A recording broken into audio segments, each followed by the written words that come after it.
बिस्मिल्लाहिर्रहमानिर्रहीम। अस्सलाम वालेकुम डियर व्यूवर्स। तो आइए सबसे पहले तो हम स्टीमर घर में बनाने का तरीका देखते हैं।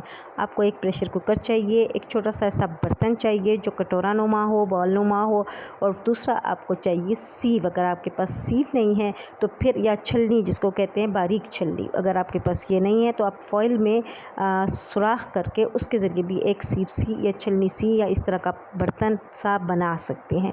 बहरहाल इस स्टीमर में आज हम आपके लिए स्टीम रोस्ट बनाने जा रहे हैं। आई होप आपके इसके जो तमाम तर स्टेप्स हैं उसको फॉलो करेंगे और आप भी मेरी तरह ज़बरदस्त किस्म का स्टीम रोस्ट घर में बनाकर अपने बच्चों को और अपने घर वालों को खिला के खुश होंगे। तो चलिए इसके साथ ही हम आज की बात पर आते हैं। आज की बात हमारी जो है वो कुछ आज तक शाम तक आने वाली एक ज़बरदस्त किस्म की न्यूज़ पे है। आप इसको ज़बरदस्त इस तरह से कहेंगे क्योंकि ये फैली बहुत ज़्यादा है। तो जो बात बहुत ज़्यादा फैल जाती है वो वाकई ज़बरदस्त होती है, वो वाकई इस काबिल होती है कि इस कदर फैल जाए। तो बहरहाल ख़बर उस लिहाज से तो अच्छी नहीं है, बुरी ख़बर है। कहते हैं कि दो इंसानों का साथ छूट जाए तो इसमें कोई खुशियाँ मनाने वाली बात नहीं होती, बल्कि ये एक दुखी बात होती है, दुख की बात होती है। ख़ुद खालिक़ दो जहान ने तमाम तर हलाल चीज़ों में जिसको सबसे ज़्यादा नापसंद किया है वो तलाक़ है।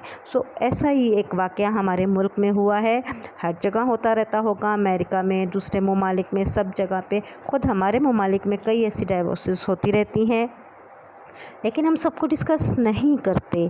क्यों? इसकी वजह ये है कि सब लोग इतने पॉपुलर नहीं होते, सब लोग इतने ज़्यादा जो है वो लोगों की अटेंशन नहीं ले पाते।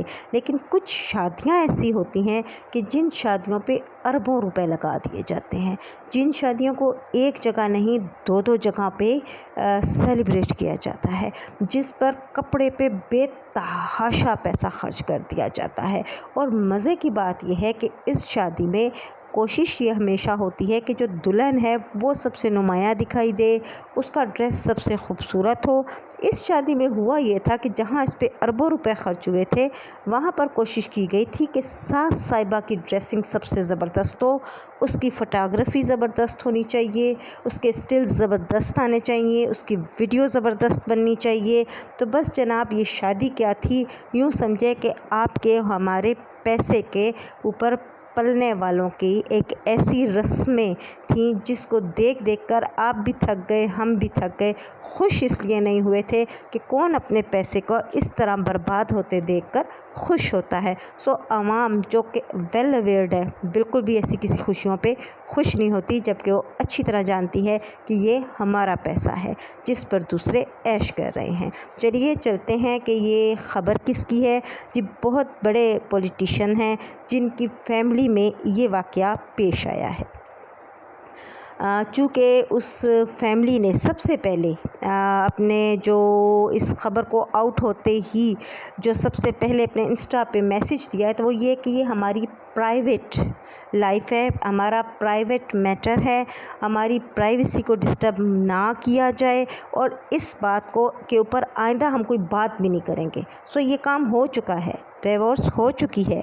किसकी? जनाब जुनैद सफ़दर साहिबा की आयशा सैफ के साथ। और आयशा सैफ ने ख़ुद जो है तलाक़ दी है। निकाह नामा अगर आप देखें तो निकाह नामे में कुछ ऐसी शिकें होती हैं। एक शिक ये भी होती है कि क्या इसके मुताबिक लड़की ख़ुद तलाक़ दे सकती है या नहीं। तो उसमें अक्सर जो हैं वो समझदार किस्म के नाम नहाद जो मौलवी हज़रात हैं वो तो क्रॉस लगा देते हैं, लेकिन जो समझदार वालिदैन होते हैं वो इसमें अपनी बेटी को ये हक़ दिलवा देते हैं। सो आयशा सैफ को भी ये हक़ हासिल हुआ कि वो तलाक़ दे सकती है। यूँ उसने जुनैद सफ़दर यानी मरियम नवाज़ शरीफ या मरियम सफ़दर के बेटे जुनैद सफ़दर को तलाक़ दे दी। और वो अरबों खरबों जो हमारे ज़ाया हुए थे ना, जो हमारे टैक्स की चोरी वाले पैसे, जिस तरह चाहे कह दें, वो तमाम पैसा जो था यूँ समझें कि पानी में बह गया, ख़त्म हो गया।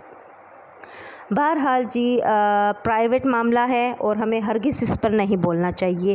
یہ بالکل اسی طرح پرائیویٹ معاملہ ہے جیسے جمائمہ نے عمران خان سے شادی کی اور پھر اس کو ڈیورس ہوئی اور وہ واپس چلی گئی. اس کے 2 بچے اس کے پاس رہے.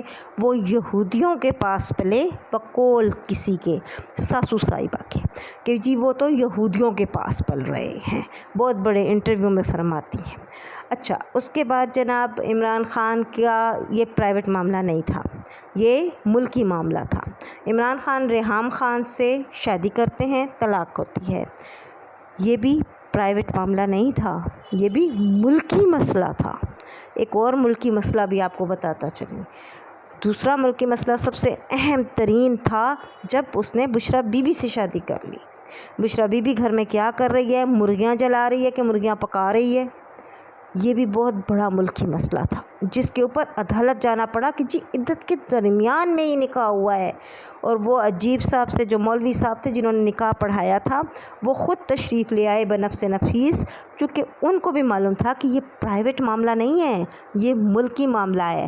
اس معاملے سے ہم سب کی زندگیوں پہ اثر انداز ہونے والا یہ معاملہ تھا. اس وجہ سے یہ بالکل بھی پرائیویٹ معاملات نہیں تھے. یعنی عمران خان کے جتنے بھی معاملات تھے نا وہ پرائیویٹ نہیں تھے.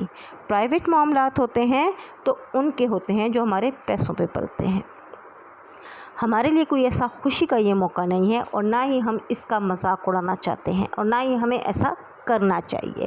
بلکہ ہمیں تو عائشہ کے اس فیصلے پر نہایت ہی اس کا عزت و احترام کے ساتھ اس بات کو ایکسیپٹ کرنا چاہیے کہ اس نے خود ایک ایسے انسان کو طلاق دی اور اس وجہ سے دی کہ ساس اسے جینے نہیں دے رہی تھی. ایک ایسا جو ماماز بوائے اس کو دے دیا گیا تھا جو پہلے دن سے کہہ رہا ہے کہ مجھے اس شادی میں کوئی انٹرسٹ نہیں ہے، یہ صرف ایک بزنس ڈیل ہے، یہ صرف ایک پولیٹیکل میرج ہے، مجھے یہ شادی مجبوراً کرنی پڑی ہے.